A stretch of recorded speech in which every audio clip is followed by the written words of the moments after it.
નમસ્કાર મિત્રો. આજે 31મી માર્ચ 2026 નો દિવસ એક અત્યંત ગંભીર બાબત તરફ આપ સૌનું ધ્યાન દોરવું છે. 2-3 દિવસ પહેલા છાપામાં એવું છપાયું હતું કે પોલીસે જે ડ્રગ્સ પકડ્યું છે એ ડ્રગ્સ પકડ્યા પછી એનો મુદ્દામાલ જે છે એમાંથી 35% મુદ્દામાલ ગાયબ થઈ ગયો છે. એટલે કે અંદાજિત 25-30 હજાર કરોડ રૂપિયાનું ડ્રગ્સ એ ગાયબ થઈ ગયું પોલીસ સ્ટેશનમાંથી. અને પોલીસે જ્યારે તપાસનો કંટ્રોલર સીએજી દ્વારા જ્યારે તપાસ કરવામાં આવી ત્યારે પોલીસે એવો જવાબ આપ્યો કે ઉંદર ખાઈ ગયા છે ડ્રગ્સ. આ છાપામાં લખેલું છે કે 35% પકડાયેલું ડ્રગ્સ ગાયબ થઈ ગયું અને એને ઉંદર ખાઈ ગયા. પછી આજના છાપામાં બીજું આવ્યું છે કે પોલીસે જે અફીણ પકડ્યું હતું, એ અફીણ પોલીસ સ્ટેશનમાં ઓગળી ગયું. આજના છાપામાં જણાવ્યું છે. જ્યારે અફીણ નાશ કરવાનો પ્રશ્ન આવ્યો, અદાલતે હુકમ કર્યો કે પોલીસે જે કાંઈ અફીણ પકડ્યું છે એને અફીણને નાશ કરી દેવામાં આવે. ત્યારે પકડાયું હતું 38 કિલો અને નાશ કરવામાં આવ્યો માત્ર 2 કિલો. એટલે મોટા ભાગનો અફીણ જે છે એ હવામાં ઓગળી ગયું.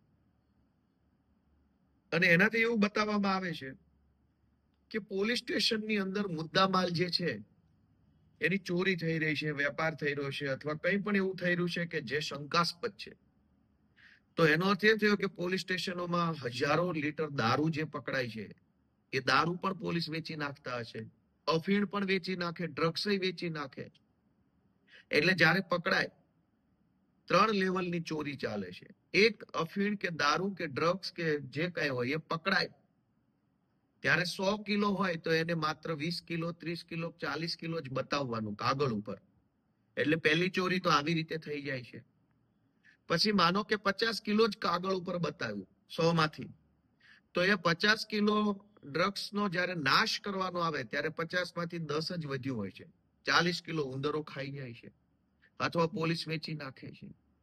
અને આ ત્રીજી ચોરી કે આ જ્યારે કેસ થતા હોય છે ત્યારે આરોપીઓને બચાવવા માટે, નવા નામ નહીં ખોલવા માટે, નહીં મારવા માટે, રિમાન્ડ નહીં માંગવા માટે પૈસા માંગવામાં આવે છે. એટલે આ દારૂ, ડ્રગ્સ, અફીણ, ગાંજો આવા પ્રકારના ગંભીર ગુનાઓમાં સતત ચોરી થઈ રહી છે.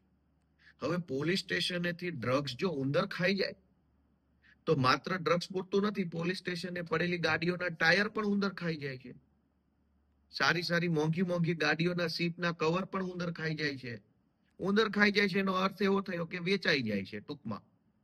પણ આપણે એવું ના જાહેરમાં બોલાય ઉંદર ખાઈ જાય છે, કેમ કે ગૃહમંત્રી બહુ કડક સ્વભાવના છે, અત્યંત સ્વભાવ એમનો કડક છે. અને આપણા ગૃહમંત્રી કોઈ ગુનેગારને ક્યારેય છોડવામાં માનતા નથી. એટલે આપણે એવું ન કહેવાય કે ચોરી થઈ જાય છે અને પોલીસ વેચી નાખે છે. આપણે એમ કેવું છે ઉંદર ખાઈ જાય છે, 2 પગવાળા કૌંસમાં, જેથી કરીને ગૃહમંત્રીનું થોડુંક માન સચવાય. અનેક વાહનો જે પોલીસ સ્ટેશને પડ્યા છે એના કાચ, એની સીટો, એના કવર, એના સ્ટેરિંગ વ્હીલ, એના ટ્યુબ, ટાયર, એન્જિનના મહત્વના પાર્ટ્સ પણ ઉંદર ખાઈ જાય છે. પોલીસ સ્ટેશનોમાં રહેલા અનેક મોબાઈલો પણ ઉંદર ખાઈ જાય છે. આપણે એમ ન કહેવાય કે વેચાઈ જાય છે, ચોરી થઈ જાય છે, ઉંદર ખાઈ જાય છે એમ બોલવાનું. ડ્રગ્સ ઉંદર ખાઈ જાય, દારૂ ઉંદર ખાઈ જાય, અફીણ હવામાં ઓગળી ગયું. કોર્ટે એવું કીધું કે તમે જેટલું અફીણ પકડ્યું છે એટલા અફીણનો નાશ કરો, તો 29 કિલો અફીણ હવામાં ઓગળી ગયું, ઓછું થઈ ગયું. હવે આ બધી ઘટનાઓ બને છે તેમ છતાંય સરકાર જે છે એ તમાશો જોઈ રહી છે.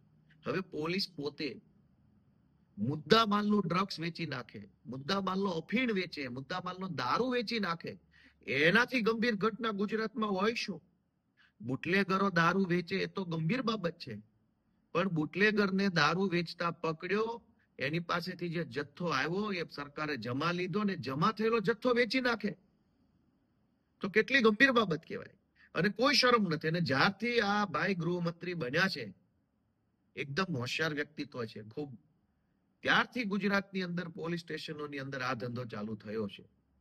એટલે ગુજરાતની જનતાને એક જ વિનંતી છે કે જાગૃત બનો. આ ગુજરાત કોઈ ભાજપ વાળાનું નથી, આપણું છે.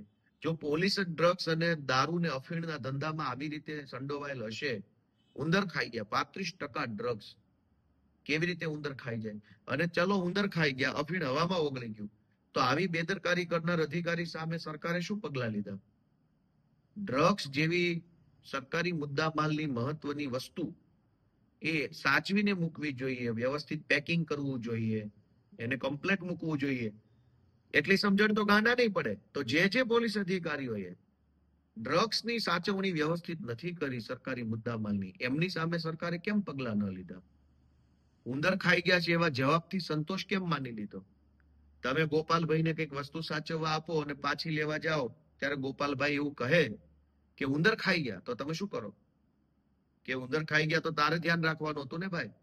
ઉંદર ખાઈ જાય એમ થોડું ચાલે. હવે તમે મને 4 વ્હીલર વાપરવા આપો, મહિના પછી હું કહું કે ચારેય ટાયર ઉંદર ખાઈ ગયા છે, તો તમે શું કહો? કે ભાઈ તારે ધ્યાન રાખવાનું, ઉંદર ખાઈ જાય કે સિંહ ખાઈ જાય કે વાઘ ખાઈ જાય.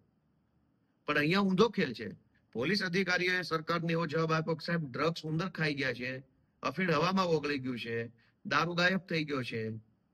તો સરકારે કીધું કે સારું, કઈ વાંધો નહીં ભાઈ, એવું થયું હોય તો હવે શું કરવાનું?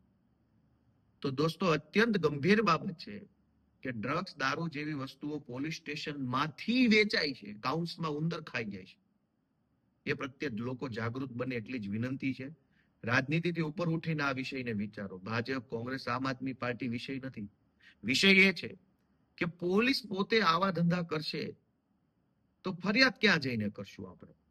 એટલે કોઈ પણ પાર્ટીમાં તમે માનતા હો, જરાક આત્માને જગાડીને એટલું પૂછો પોતાની જાતને કે પોલીસ સ્ટેશનોમાંથી ડ્રગ્સ, અફીણ, દારૂ બધું જ ગાયબ થઈ જાય, એ તો કેટલી વ્યાજબી વાત છે અને કેટલો ચિંતાનો વિષય.